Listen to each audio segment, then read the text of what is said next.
조용한 밤 잠시 세상의 소리를 내려놓고 조선의 오래된 이야기 속으로 들어가 보겠습니다.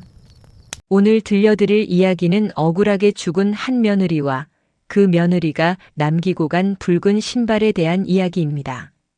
사람들은 그것을 귀신의 장난이라 수군거렸지만 어떤 이들은 말했습니다. 그것은 누군가를 해치러 온 발걸음이 아니라 끝내 말하지 못한 사연이 돌아온 것이라고 말입니다. 비가 억수같이 쏟아지던 어느 늦은 밤이었습니다.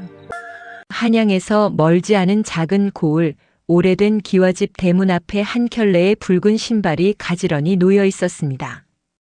그것은 장터에서 쉽게 볼 수 있는 싸구려 신발도 아니었고 아이가 신는 작은 꽃신도 아니었습니다. 혼례를 치른 새색시가 신었을 법한 곱고 단정한 붉은 꽃신 한 켤레였습니다. 더 이상한 것은 그 신발이 밤새 비를 맞았는데도 젖은 기색이 거의 없었다는 점이었습니다. 새벽에 문을 열어 그것을 처음 본 사람은 그 집 안주인 최 씨 부인이었습니다. 그녀는 신발을 보는 순간 얼굴이 하얗게 질렸습니다. 그리고 마치 오래전 잊으려 했던 이름을 억지로 삼키듯 한동안 아무 말도 하지 못했습니다. 그 집은 한때 고을에서 제법 이름이 있던 양반가였습니다. 대문은 크고 기와는 반듯했으며 사랑채와 안채도 제법 격식을 갖추고 있었습니다. 하지만 그 집안에는 오래전부터 사람들 입에 오르내리던 소문 하나가 있었습니다. 몇 해 전 그 집 며느리 하나가 억울한 누명을 쓰고 차가운 겨울밤 집에서 쫓겨난 뒤 며칠 지나지 않아 싸늘한 주검으로 발견되었다는 소문이었습니다. 사람들은 그 일을 오래도록 대놓고 말하지는 않았습니다. 양반과 체면이 무서웠고 남의 집 안사정을 함부로 입에 올리는 것을 꺼렸기 때문입니다. 하지만 조용한 동네일수록 말은 더 오래 남는 법이었습니다. 누구는 며느리가 도둑 누명을 썼다고 했고 누구는 시어머니의 모진 구박 끝에 병이 들었다고 했고 누구는 남편이 끝내 아내 편에 서지 못했다고도 했습니다. 그런데 그 며느리가 죽은 뒤부터 이상한 일이 시작되었습니다. 처음에는 바람이 없는 밤에도 대문고리가 스스로 흔들렸다고 했습니다. 그 다음에는 안채 쪽 마루 밑에서 사뿐사뿐 걷는 발소리가 들린다고 했습니다. 그러나 사람들을 가장 오싹하게 만든 것은 다른 것이 아니었습니다. 대문 앞에 붉은 신발이 놓이기 시작한 것이었습니다. 그것도 하루 이틀이 아니라 잊을만 하면 다시, 계절이 바뀌어도 다시, 마치 누군가 밤마다 그 집 앞을 찾아와 조용히 신고 벗고 돌아가는 것처럼 말이었습니다. 이상하게도 신발은 늘 가지런했습니다. 원망을 품고 뛰쳐나온 사람의 흔적이라기보다 마지막 예를 다하고 떠나는 사람의 몸가짐 같았습니다. 그래서 더 서늘했습니다. 이제 시간을 조금 거슬러 올라가 보겠습니다. 그 집에 시집왔던 며느리의 이름은 연화였습니다. 연화는 넉넉하지 않은 선비 집안의 딸이었지만 글도 조금 읽을 줄 알았고 손끝이 곱고 말씨가 단정한 아이였습니다. 얼굴이 아주 화려하게 빼어나지는 않았지만 보고 있으면 마음이 편안해지는 그런 인상이었습니다. 동네 사람들은 연화를 두고 복이 많은 아이가 큰 집으로 간다고 수군거렸습니다. 가난한 친정살이에서 벗어나 기와집에 들어가면 적어도 굶지는 않을 것이라고들 말했습니다. 그러나 사람의 팔자가 기와집 처마만 보고 정해지는 것은 아니었습니다. 연화의 시어머니 최 씨 부인은 체면을 중시하는 사람이었습니다. 그녀는 며느리가 단정하게 걷는지, 밥상을 어떻게 차리는지, 손님 앞에서 어떤 말투를 쓰는지, 바느질 땀이 반듯한지까지 늘 눈여겨보았습니다. 며느리를 아끼기보다 집안 체면을 지키는 도구처럼 보는 성정이 강했습니다. 처음 시집 온 몇 달 동안 연화는 최 씨 부인의 눈밖에 나지 않으려 애를 썼습니다. 새벽이면 누구보다 먼저 일어나 부엌의 불을 살폈고 장독 뚜껑을 닫고 안채 마루를 훔치고 시아버지 제삿날 쓸 그릇을 정성껏 닦았습니다. 그러면서도 늘 허리를 깊이 숙이고 말끝을 흐리지 않았습니다. 하지만 최 씨 부인의 눈은 웬만해서는 부드러워지지 않았습니다. 연화의 남편 도윤은 나쁜 사람은 아니었습니다. 오히려 마음만 놓고 보면 부드럽고 점잖은 편이었습니다.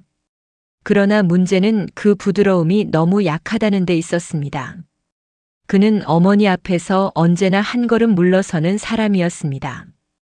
연화가 시어머니에게 꾸지람을 들어도 방 안에서 조용히 손만 맞잡아 줄 뿐 앞에 나서지는 못했습니다. 어머니도 사정이 있어서 그러는 것이다. 조금만 더 참아보자. 시간이 지나면 마음이 풀리실 것이다. 그는 늘 그렇게 말했습니다. 하지만 참는 말은 위로가 될 수는 있어도 누군가를 지켜주지는 못합니다. 연화도 처음에는 남편의 사정을 이해하려 했지만 시간이 흐를수록 점점 더 깊은 외로움을 느끼기 시작했습니다. 그 집에서 연화를 진심으로 안쓰럽게 여긴 사람은 늙은 하녀 복례뿐이었습니다. 복례는 젊은 시절부터 그 집에서 잔뼈가 굵은 사람이었습니다.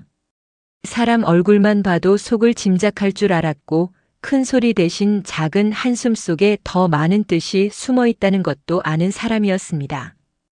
복례는 가끔 부엌 뒤에서 연화에게 따뜻한 숭늉 한 그릇을 건네며 말하곤 했습니다.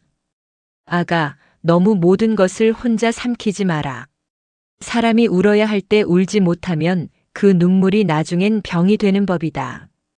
연화는 그 말을 들을 때마다 애써 웃어 보였지만 웃음은 늘 금세 사라졌습니다. 연화에게는 시집 올 때 친정어머니가 몰래 쥐어준 붉은 꽃신 한 켤레가 있었습니다. 집안이 가난해 혼례 준비를 넉넉히 하지 못했지만 친정어머니는 그것만큼은 꼭 새 것으로 마련해주고 싶었다고 했습니다. 세상살이가 아무리 고단해도 내가 한때는 곱게 사랑받던 딸이었다는 걸 잊지 말거라. 그 말과 함께 받은 신발이었습니다. 연화는 그 꽃신을 아무 때나 신지 않았습니다. 평소에는 잘 싸두었다가 마음이 너무 무너지는 날이면 몰래 꺼내보곤 했습니다. 그것은 단순한 신발이 아니라 친정의 온기와 자기 자신이 아직 완전히 사라지지 않았다는 마지막 위안 같은 것이었습니다. 그러던 어느 해 늦가을 집안에서 작은 사건 하나가 벌어졌습니다. 최 씨 부인이 아끼던 비녀 하나가 사라진 것입니다. 아주 값비싼 물건은 아니었지만 시댁 어른에게 물려받은 물건이라며 최 씨 부인은 크게 노했습니다.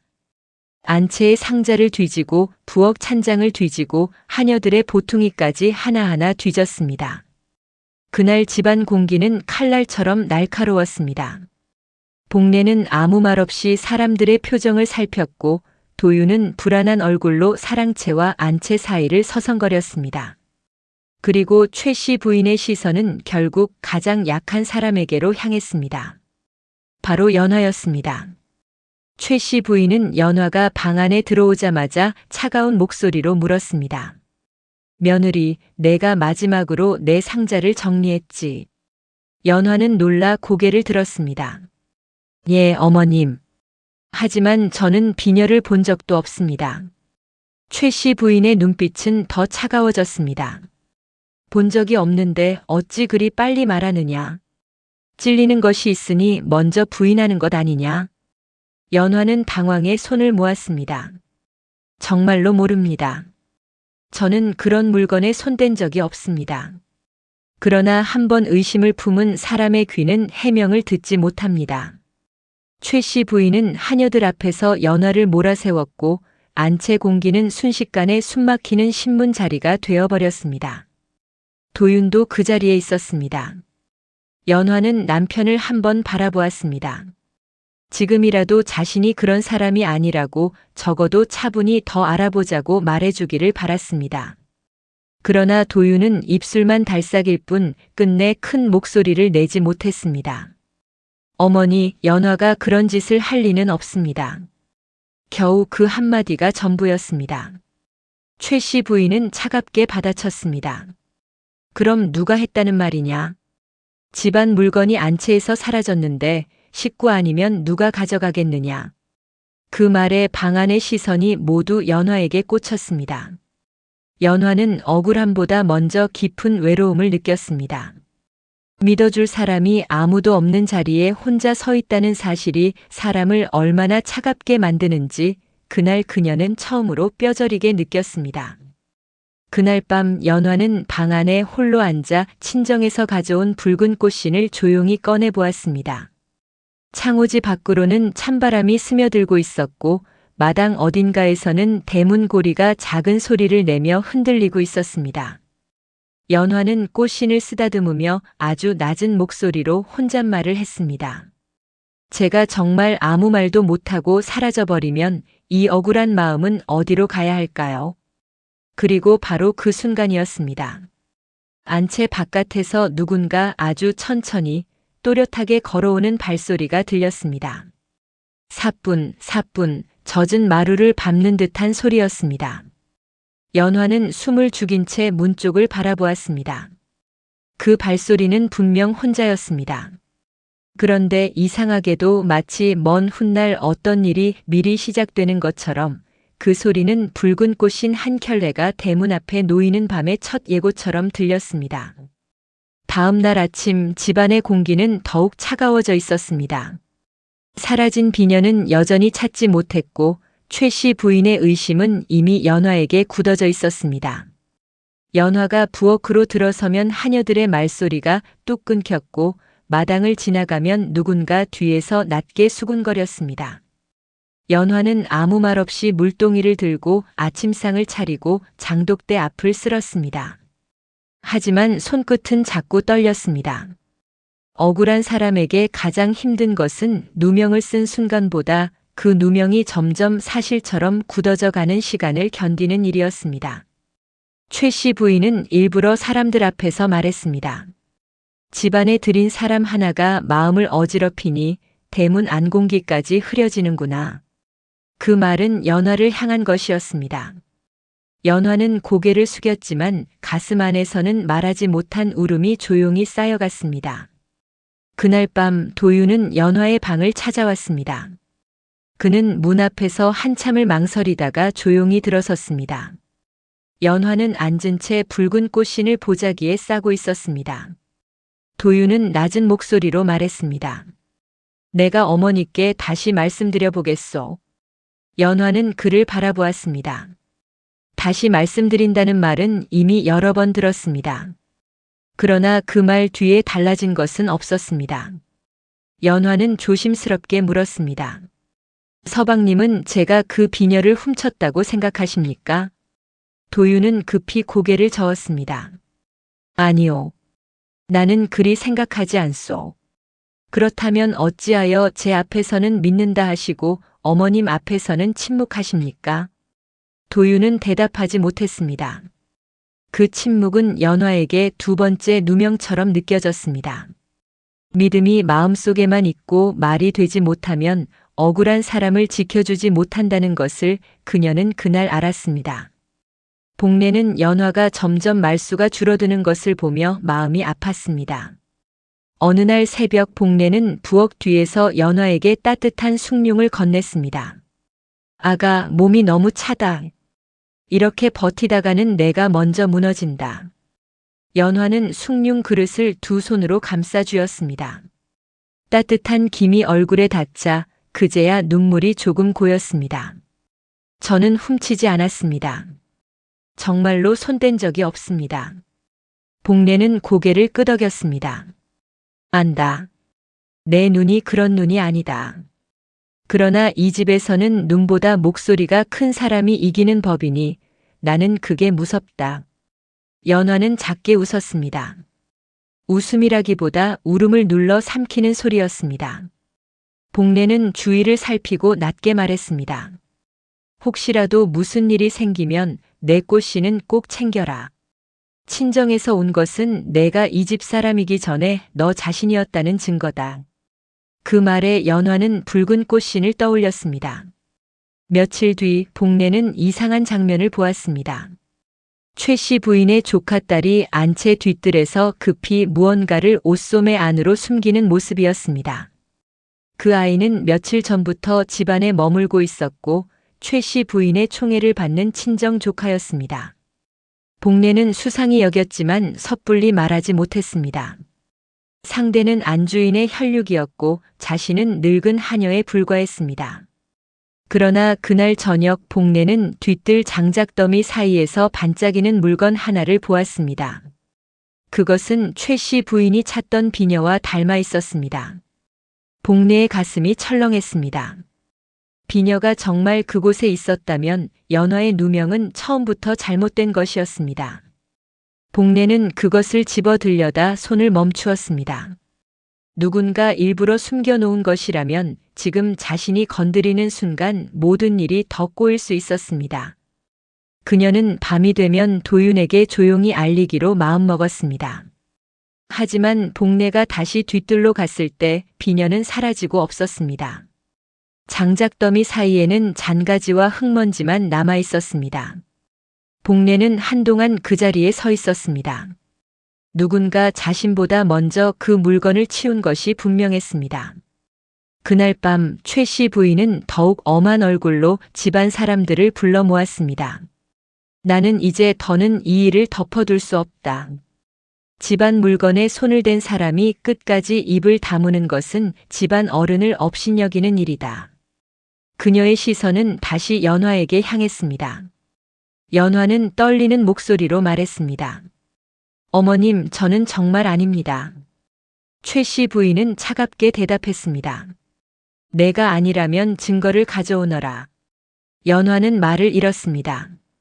억울한 사람에게 증거를 가져오라 하는 말은 때로 누명보다 더 가혹했습니다. 훔치지 않았다는 것을 어떻게 증명해야 하는지 아무도 알려주지 않았기 때문입니다. 그날 밤은 유난히 추웠습니다. 하늘에는 눈인지 비인지 모를 차가운 것이 흩날렸습니다. 최 씨 부인은 끝내 연화를 대문 밖으로 내보내라 명했습니다. 집안 물건을 훔친 며느리를 더 둘 수 없다. 친정으로 돌아가든 어디로 가든 이 집 대문 안에는 다시 들이지 마라. 연화는 한참 동안 아무 말도 하지 못했습니다. 도윤은 마루 아래에 서 있었습니다. 그의 얼굴은 하얗게 질려 있었지만 이번에도 그는 어머니의 명을 막지 못했습니다. 연화는 마지막으로 물었습니다. 서방님, 제가 정말 이 집에서 나가야 합니까? 도윤은 입술을 떨었습니다. 잠시만 가 있으면 내가 어떻게든 풀어보겠소. 그 말은 아무것도 붙잡지 못했습니다. 잠시라는 말은 쫓겨나는 사람에게는 너무 멀고 너무 차가운 말이었습니다. 연화는 방으로 들어가 작은 보자기 하나를 챙겼습니다. 그 안에는 갈아입을 옷 한 벌과 친정어머니가 준 붉은 꽃신이 들어 있었습니다. 그녀는 한참 동안 꽃신을 바라보았습니다. 혼례날 친정어머니는 그 신발을 쥐어주며 말했습니다. 내가 어디에 있든 내 발이 너를 버리지 않게 하거라. 그 말이 이제야 가슴을 찔렀습니다. 연화는 신발을 품에 안고 대문 쪽으로 걸었습니다.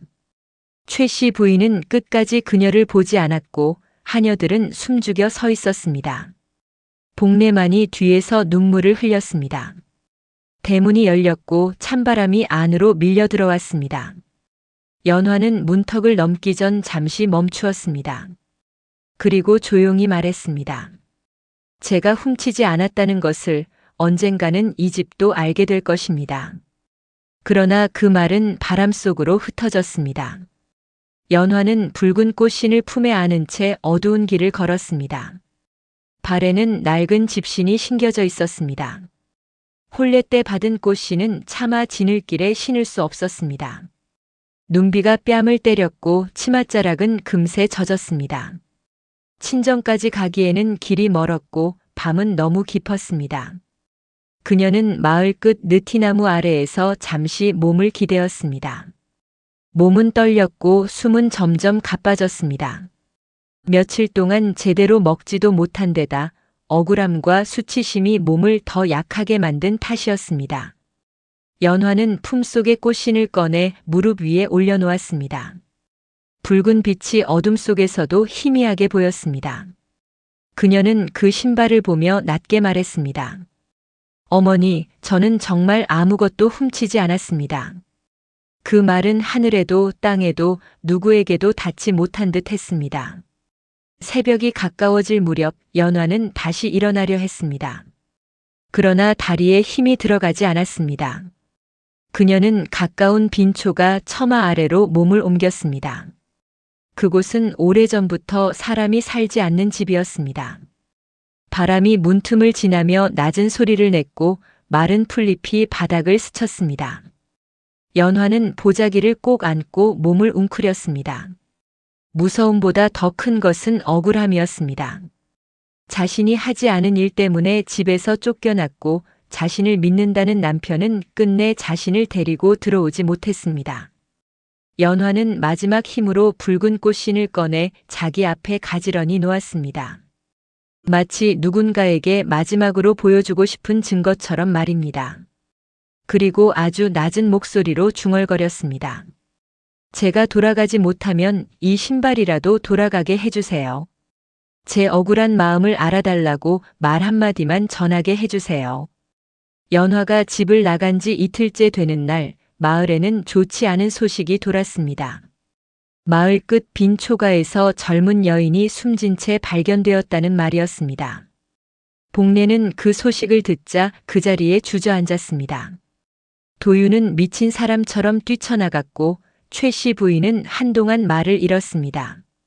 사람들은 빈초가 처마 아래에 놓여있던 붉은 꽃신 한 켤레를 보았다고 했습니다. 이상하게도 그 신발은 지늘게 더럽혀지지 않은 채 가지런히 놓여 있었다고 했습니다. 도윤은 그 앞에 무릎을 꿇고 울었습니다. 그러나 눈물은 너무 늦게 도착한 말이었습니다.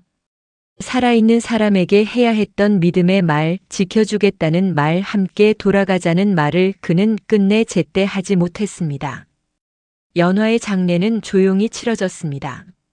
최 씨 부인은 겉으로는 집안의 불행이라 말했지만 끝까지 자신의 잘못을 인정하지 않았습니다. 그녀는 사람들에게 말했습니다. 며느리가 마음이 약해 그런 일을 당한 것이다. 집안 물건 일도 끝내 밝히지 못했으니 더 말하지 않는 것이 좋겠다. 그 말은 죽은 사람에게 두 번째 누명이었습니다. 복례는 이를 악물었습니다. 하지만 아직 비녀의 진짜 행방을 증명할 길이 없었습니다. 도윤은 연화의 방에 들어가지 못했습니다.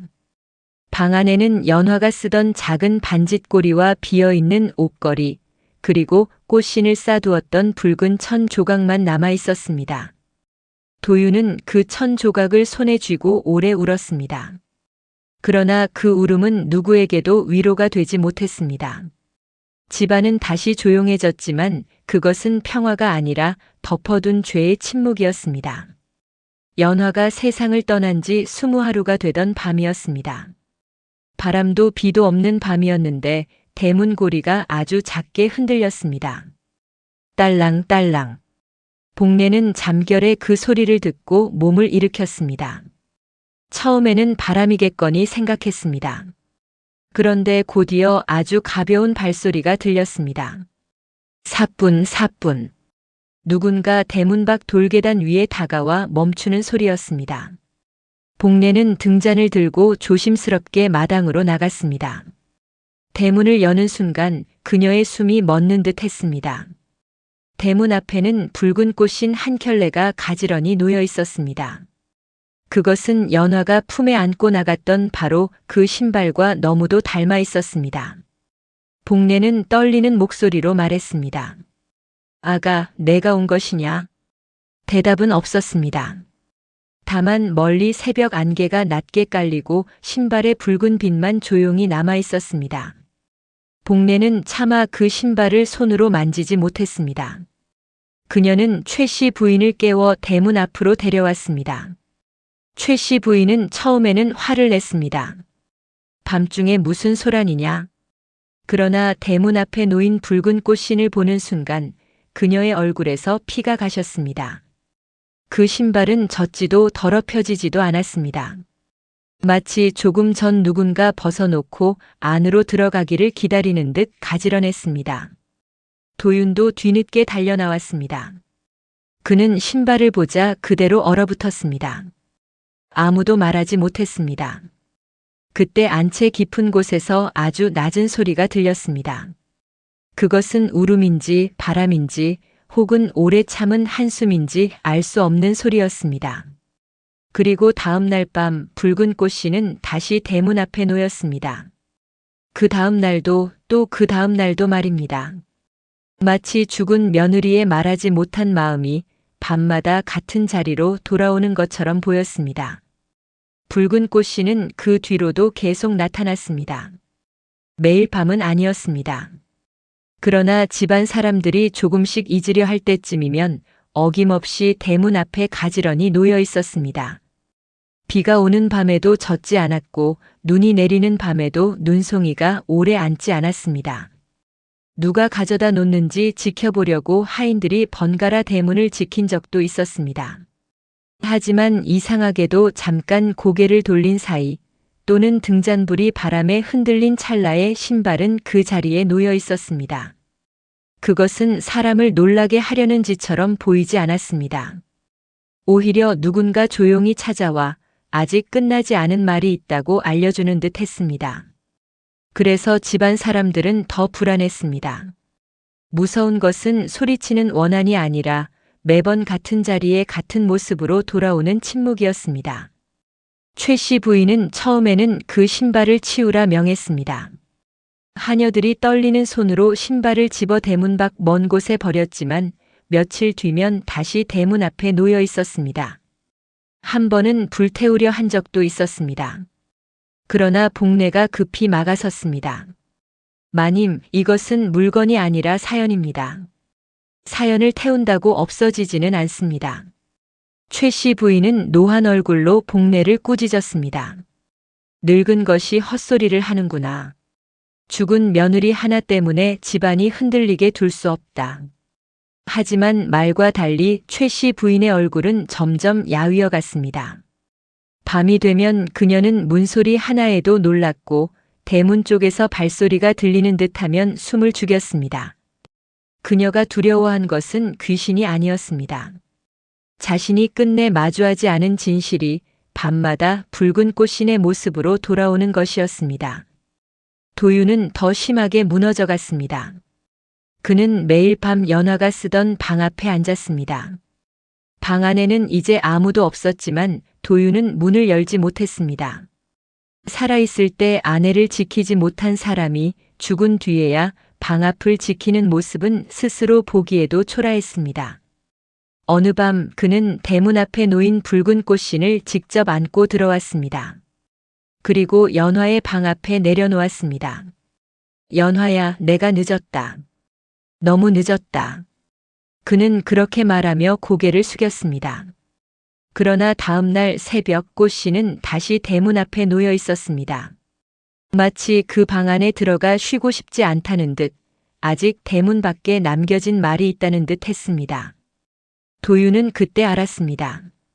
연화가 돌아온 까닭은 자신에게 위로받기 위해서가 아니었습니다. 그녀가 돌아온 것은 자신이 살아있을 때 끝내 듣지 못한 진실을 세상 앞에 세우기 위해서였습니다. 복례는 더 이상 침묵해서는 안 된다고 생각했습니다. 그녀는 뒤뜰 장작더미에서 보았던 비녀를 떠올렸습니다. 그리고 그 비녀가 사라진 날 최 씨 부인의 조카딸이 급히 안채를 떠났던 일도 떠올렸습니다. 사실 복례에게는 오래 숨겨둔 작은 단서가 하나 있었습니다.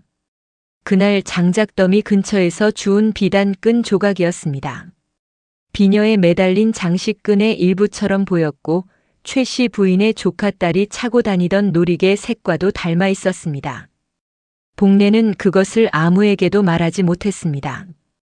자신 같은 하녀의 말이 양반과 친척의 말보다 힘이 약하다는 것을 너무 잘 알았기 때문입니다. 하지만 붉은 꽃신이 계속 돌아오자 복례는 마음을 정했습니다. 죽은 아이가 밤마다 돌아와 말하고 있는데 살아있는 늙은 것이 계속 입을 다물 수는 없었습니다. 복례는 조심스럽게 도윤에게 말을 꺼냈습니다. 서방님, 그 비녀 말입니다. 아씨께서 가져간 것이 아닐지도 모릅니다. 도윤은 놀라 복례를 바라보았습니다. 무슨 말이냐? 복례는 그날 뒤뜰에서 본 장면과 사라진 비단 끈 조각을 말했습니다. 도윤의 얼굴은 점점 굳어졌습니다. 그는 어머니에게 달려가려 했지만 복례가 막았습니다. 지금 빈손으로 가시면 마님께서는 또 덮으려 하실 겁니다. 먼저 조카 아씨가 어디에 있는지 알아보셔야 합니다. 도윤은 그제야 정신을 차렸습니다. 최 씨 부인의 조카 딸은 사건 뒤 얼마 지나지 않아 친정으로 돌아갔습니다. 사람들은 그녀가 몸이 좋지 않아 돌아갔다고 들었습니다.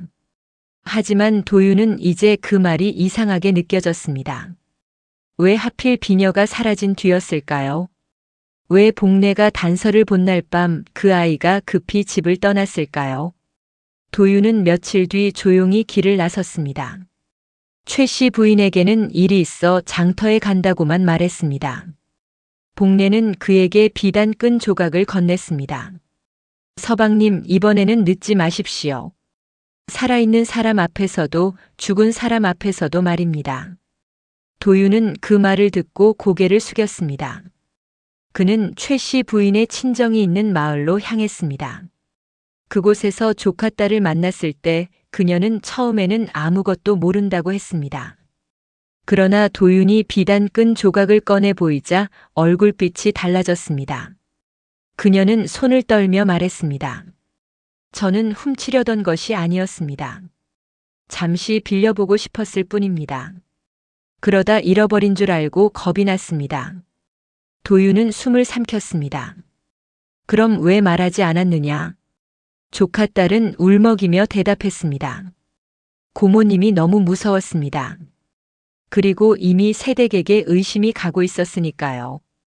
도윤은 그 말을 듣고 한동안 아무 말도 하지 못했습니다. 세상이 무너지는 듯 했습니다. 연화는 아무것도 훔치지 않았습니다. 그녀는 처음부터 끝까지 억울했습니다. 그런데 자신은 그 억울함 앞에서 너무 약했고 너무 늦었습니다. 조카 딸은 작은 보자기 하나를 가져왔습니다. 그 안에는 바로 그 비녀가 들어 있었습니다. 장작더미 뒤에서 다시 찾아 숨겨두었다고 했습니다. 도윤은 비녀를 받아들었습니다.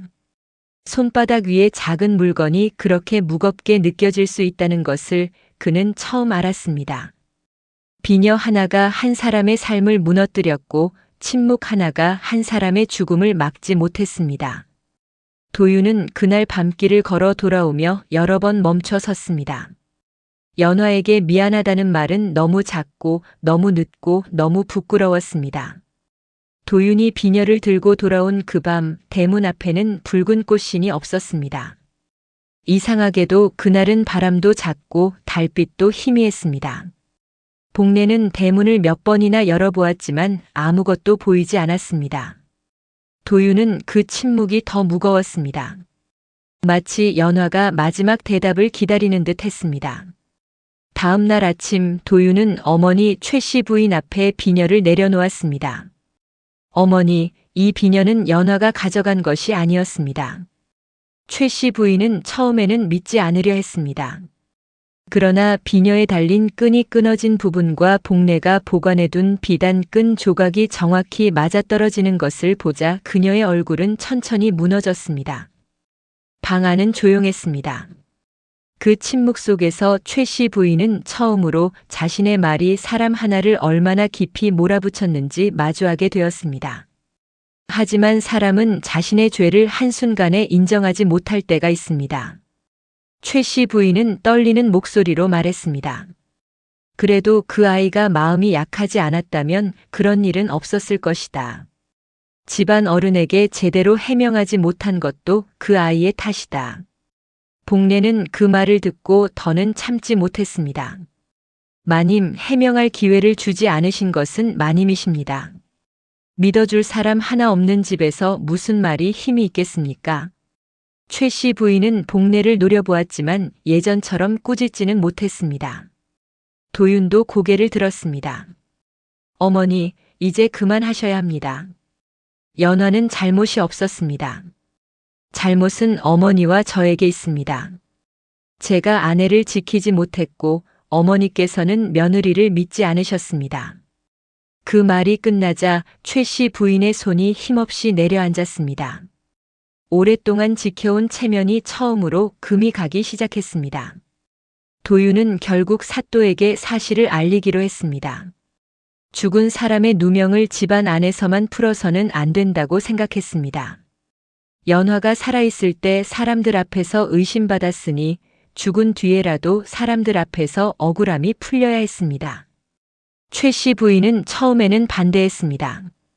집안 망신을 어찌 감당하려 하느냐. 도윤은 조용히 대답했습니다. 이미 한 사람의 삶을 망신이라는 말로 덮었습니다. 더는 그렇게 하지 않겠습니다. 복례도 증언하겠다고 했고 조카딸 역시 도윤의 설득 끝에 비녀를 가져간 사실을 밝히겠다고 약속했습니다. 며칠 뒤 관아 마당에는 사람들이 모였습니다. 붉은 꽃신 이야기를 들은 사람들도 하나둘 모여들었습니다. 누군가는 귀신 이야기를 들으러 왔고 누군가는 양반가의 숨겨진 일을 보러 왔습니다. 그러나 그날 마당에서 밝혀질 것은 무서운 괴담이 아니라 억울한 한 사람의 진실이었습니다. 사또는 비녀와 비단 끈 조각을 앞에 놓고 사람들의 말을 들었습니다. 조카딸은 울면서 자신이 비녀를 가져갔고 겁이 나서 숨겼다고 말했습니다. 복례는 뒤뜰에서 본 장면과 사라진 단서를 증언했습니다. 도윤은 아내를 지키지 못한 자신의 죄를 인정했습니다. 최 씨 부인은 한동안 아무 말도 하지 않았습니다. 사또가 물었습니다. 며느리에게 도둑 누명을 씌우고 대문 밖으로 내보낸 일을 인정하느냐? 최 씨 부인의 입술이 떨렸습니다. 그녀는 여전히 고개를 들고 싶어 했습니다. 그러나 관아 마당 한쪽에 놓인 붉은 꽃신을 보는 순간 마침내 고개를 숙였습니다. 인정합니다. 내가 그 아이를 믿지 않았습니다. 내가 그 아이를 집 밖으로 내몰았습니다. 그 말이 나오자 마당은 조용해졌습니다. 오래 닫혀있던 문이 열리는 듯한 순간이었습니다. 그날 밤 관아에서 돌아온 뒤 최 씨 부인은 처음으로 연화의 방 앞에 무릎을 꿇었습니다. 도윤도 그 옆에 앉았고 복례는 조금 떨어진 곳에서 눈물을 훔쳤습니다. 방 안은 비어 있었지만 이상하게도 차갑지만은 않았습니다. 최 씨 부인은 떨리는 목소리로 말했습니다. 얘야, 내가 너를 몰랐다. 내 마음을 보지 않았고 내 말을 듣지 않았다. 늦었지만 내 억울함은 이제 숨기지 않겠다. 그 순간 대문 쪽에서 아주 작은 소리가 들렸습니다. 딸랑. 대문 고리가 흔들리는 소리였습니다. 세 사람은 동시에 고개를 들었습니다. 밖으로 나가보니 대문 앞에는 다시 붉은 꽃신이 놓여 있었습니다. 하지만 그날의 신발은 이전과 달랐습니다. 가지런히 놓여있던 꽃신의 앞코가 처음으로 집 안쪽을 향하고 있었습니다. 마치 누군가 이제야 안으로 들어와도 되느냐고 묻는 듯 했습니다. 대문 앞에 놓인 붉은 꽃신의 앞코는 분명 집 안쪽을 향하고 있었습니다. 예전에는 늘 바깥을 향해 놓여 있었습니다. 마치 대문 안으로 들어오지 못하고 다시 돌아서야 했던 사람의 발걸음처럼 말입니다. 그런데 그날 밤만큼은 달랐습니다. 최 씨 부인은 신발 앞에 한참 동안 서 있었습니다. 그녀의 얼굴에는 두려움보다 깊은 부끄러움이 어려 있었습니다. 도윤은 조용히 말했습니다. 어머니, 이제 연화를 안으로 모셔야 합니다. 최 씨 부인은 대답하지 못했습니다. 살아있을 때는 내쫓았던 며느리를 죽은 뒤에야 모신다는 것이 너무 늦고 너무 부끄러웠기 때문입니다. 복례가 조심스럽게 다가와 신발 곁에 무릎을 꿇었습니다. 아가, 이제 들어오너라. 이제는 아무도 내 말을 막지 않을 것이다. 그 말이 끝나자 바람이 아주 부드럽게 대문 안으로 불어왔습니다. 도윤은 붉은 꽃신을 두 손으로 받쳐들고 연화의 방으로 향했습니다. 그 방은 연화가 세상을 떠난 뒤 거의 그대로 남아 있었습니다. 작은 반짓골이, 접어둔 옷가지, 창가에 놓인 낡은 빛, 그리고 꽃신을 싸두었던 붉은 천 조각이 있었습니다. 도윤은 방 한가운데에 꽃신을 가지런히 놓았습니다. 그리고 고개를 숙였습니다. 연화야, 너무 늦었다. 나는 내가 억울하다는 것을 알면서도 끝까지 지키지 못했다. 어머니의 말이 두려웠고 집안의 체면이 두려웠고 내가 감당해야 할 책임이 두려웠다. 그래서 내가 가장 외로울 때 나는 내 곁에 없었다. 그의 목소리는 조용히 무너졌습니다. 최 씨 부인도 문가에 서 있었습니다. 그녀는 방 안으로 들어가지 못하고 한참 동안 문턱만 바라보았습니다. 그 문턱은 살아있는 연화가 넘고 싶어도 넘지 못했던 마음의 거리처럼 보였습니다. 마침내 최 씨 부인은 방 안으로 들어왔습니다. 그녀는 붉은 꽃신 앞에 무릎을 꿇었습니다. 평생 남 앞에서 쉽게 고개 숙여본 적 없던 여인이었습니다. 그러나 그날 그녀의 등은 작고 초라해 보였습니다. 최 씨 부인은 떨리는 목소리로 말했습니다. 연화야, 내가 너를 죽였다. 내 손으로 직접 해친 것은 아니어도 내 말과 의심이 너를 그 차가운 길로 내몰았다. 내 말을 듣지 않았고 내 눈물을 믿지 않았다. 집안 체면이라는 말로 내 모진 마음을 감추었다. 그 말이 방 안에 낮게 퍼졌습니다. 복례는 눈물을 닦았고 도유는 고개를 들지 못했습니다. 최 씨 부인은 이어 말했습니다. 내가 훔치지 않았다는 것을 이제 알았다. 너무 늦게 알았다. 죽은 뒤에야 믿는 것이 무슨 소용이 있겠느냐. 그래도 이제부터는 내 이름을 더럽히지 않겠다. 내 억울함을 덮지 않겠다. 며칠 뒤 최 씨 부인은 마을 사람들 앞에 섰습니다. 그것은 그녀에게 가장 어려운 일이었습니다. 그동안 그녀는 집안 체면을 지키려 거짓과 침묵을 택했습니다. 그러나 이제는 바로 그 체면을 내려놓아야 했습니다. 마을 사람들은 대문 밖에 모였습니다. 붉은 꽃신 이야기는 이미 고을에 퍼져 있었습니다. 누군가는 호기심으로 왔고 누군가는 연화의 억울함을 듣기 위해 왔습니다. 최 씨 부인은 떨리는 목소리로 말했습니다. 우리 집 며느리 연화는 도둑이 아니었습니다. 사라진 비녀는 그 아이가 가져간 것이 아니었습니다. 나는 증거도 없이 며느리를 의심했고 그 아이의 말을 듣지 않았으며 끝내 추운 밤 대문 밖으로 내보냈습니다. 마을은 조용해졌습니다. 누군가 낮게 한숨을 쉬었습니다. 죽은 사람에게 돌려줄 수 있는 것은 많지 않았습니다. 그러나 더럽혀진 이름을 깨끗하게 돌려주는 일은 늦었어도 반드시 해야 할 일이었습니다. 최 씨 부인은 마을 사람들 앞에서 연화의 붉은 꽃신을 꺼냈습니다. 신발은 작은 상 위에 가지런히 놓였습니다. 그 붉은 빛은 더 이상 섬뜩하게 보이지 않았습니다. 오히려 오래도록 말하지 못한 여인의 마음처럼 조용하고 슬퍼 보였습니다. 복례는 연화가 친정 어머니에게서 그 신발을 받았던 사연을 사람들에게 들려주었습니다. 가난한 친정 어머니가 딸이 사랑받던 사람이라는 것을 잊지 말라고 마련해준 신발이었다고 말입니다. 사람들은 그제야 그 붉은 꽃신을 다르게 보았습니다. 그것은 원혼의 물건이 아니라 한 여인이 끝까지 지키고 싶었던 자기 자신의 흔적이었습니다. 도유는 꽃신 앞에 작은 술잔을 올렸습니다. 그리고 말했습니다. 이제라도 내가 이 집 며느리였음을 그리고 아무 죄 없이 쫓겨났음을 모두 앞에서 밝힌다. 최 씨 부인의 조카딸도 그 자리에 나왔습니다.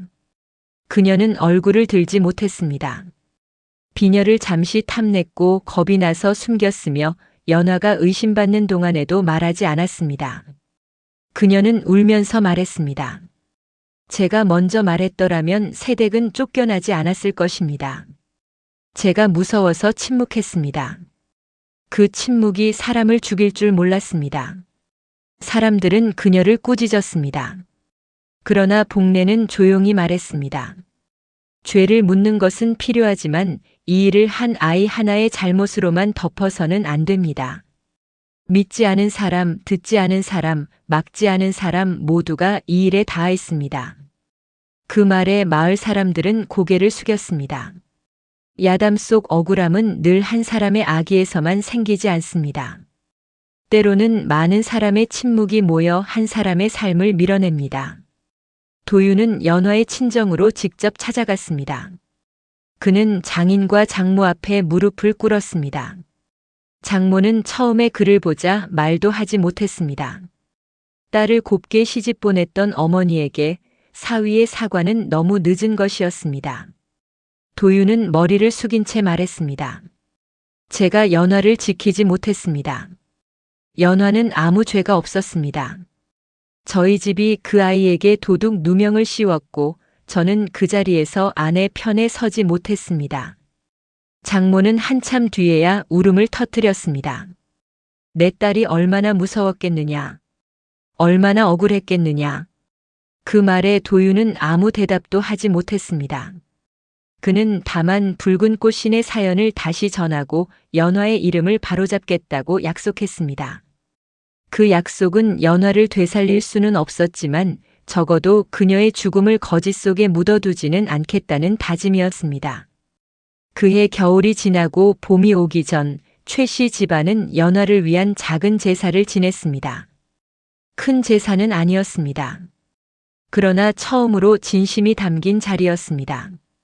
방 안에는 깨끗한 흰 천이 깔렸고 작은 상 위에는 밥과 국, 나물과 과일, 그리고 붉은 꽃신 한 켤레가 놓였습니다.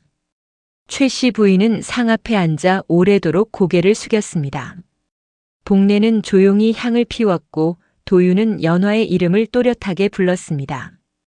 억울하게 떠난 며느리 연화의 한을 풀어주고자 합니다.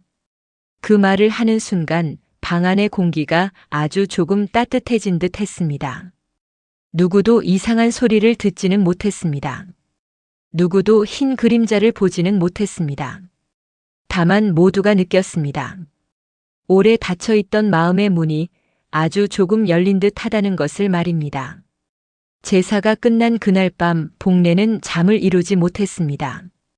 그녀는 혹시나 하는 마음에 새벽녘 대문을 열어보았습니다. 대문 앞에는 붉은 꽃신이 놓여있지 않았습니다. 대신 문턱 안쪽에 작은 꽃잎 하나가 떨어져 있었습니다. 어디서 날아온 것인지 알 수 없는 붉은 꽃잎이었습니다. 복례는 그것을 손바닥 위에 올리고 오래 바라보았습니다. 무섭지는 않았습니다. 오히려 가슴이 먹먹해졌습니다. 아가, 이제 가는 게냐? 그녀가 낮게 묻자 새벽바람이 아주 부드럽게 지나갔습니다. 그 뒤로 붉은 꽃씨는 다시 대문 앞에 놓이지 않았습니다. 대문 고리가 이유 없이 흔들리는 일도 사라졌고 밤마다 들리던 사뿐한 발소리도 더는 들리지 않았습니다. 사람들은 말했습니다. 연화의 한이 풀린 것이라고. 그녀가 드디어 자신을 믿어준 말을 듣고 떠난 것이라고. 그 뒤 최 씨 부인은 예전처럼 큰 소리로 집안을 다스리지 않았습니다. 그녀는 한동안 안채에 머물며 거의 말을 하지 않았습니다. 그러나 시간이 지나면서 조금씩 달라졌습니다. 새로 들어온 하녀가 실수를 해도 먼저 몰아붙이지 않았고 며느리를 들인 집안의 이야기가 들리면 함부로 판단하지 않았습니다. 누군가 집안 체면을 말하면 그녀는 조용히 대답했습니다. 체면은 사람을 살린 뒤에 지켜도 늦지 않다. 사람을 잃고 지킨 체면은 빈 껍데기일 뿐이다. 그 말은 그녀가 평생 늦게 배운 진실이었습니다. 도윤은 연화의 방을 작은 서재처럼 정리했습니다. 그곳에는 연화의 반짓고리와 붉은 천조각, 그리고 그녀의 억울함을 풀었던 비녀의 기록이 보관되었습니다. 그는 그 방 앞을 지날 때마다 고개를 숙였습니다. 그것은 후회의 표시이자 다시는 침묵하지 않겠다는 자기 자신과의 약속이었습니다. 오늘의 이야기는 조선시대 야담과 한풀이 정서, 시집살이, 가족 위계, 그리고 억울한 누명이 남긴 상처에 대한 역사적 상상력을 바탕으로 재구성한 스토리텔링입니다. 이야기 속 인물과 사건은 몰입을 위해 각색되었지만 그 안에는 한국 전통 서사에서 자주 등장하는 중요한 감정이 담겨 있습니다. 바로 한입니다. 한은 단순한 원망이나 분노만을 뜻하지 않습니다. 억울함이 풀리지 못하고 말해야 할 기회를 빼앗기고 자신의 이름이 잘못된 기억으로 남았을 때 생기는 깊은 응어리입니다. 옛 이야기에서 귀신이 나타나는 까닭도 사람을 해치기 위해서만은 아닙니다. 때로는 아무도 들어주지 않은 진실을 다시 세상 앞에 놓기 위해 돌아옵니다. 붉은 신발은 그런 의미에서 공포의 물건이 아니라 돌아오지 못한 발걸음과 끝내 전하고 싶었던 말의 상징입니다. 세월이 흐른 뒤 그 고을 사람들은 비 오는 밤 대문 앞에 붉은 꽃신이 놓였던 일을 오래도록 이야기했습니다. 아이들은 처음에는 무서운 이야기로 들었지만 어른들은 조용히 덧붙였습니다. 그 이야기는 귀신보다 사람의 마음을 더 조심하라는 이야기라고 말입니다. 누군가 억울하다고 말할 때 그 말을 너무 쉽게 끊지 말라는 이야기라고도 했습니다. 복례는 늙어가면서도 연화의 이름을 잊지 않았습니다. 봄이 되면 대문 안쪽 작은 꽃나무 아래에 붉은 꽃 한 송이를 놓아주었습니다. 무서워서가 아니라 미안해서였습니다. 그리고 연화를 기억하기 위해서였습니다. 밤이 깊어도 그 집 대문 앞에는 더 이상 붉은 신발이 나타나지 않았습니다. 하지만 사람들은 알았습니다. 진심 어린 사과와 밝혀진 진실이 때로는 가장 깊은 원한도 쉬게 한다는 것을 말입니다. 오늘 이야기는 여기서 마치겠습니다. 다음에도 조선에 숨겨진 이야기, 오래된 사람들의 눈물과 지혜가 담긴 야담을 차분히 들려드리겠습니다.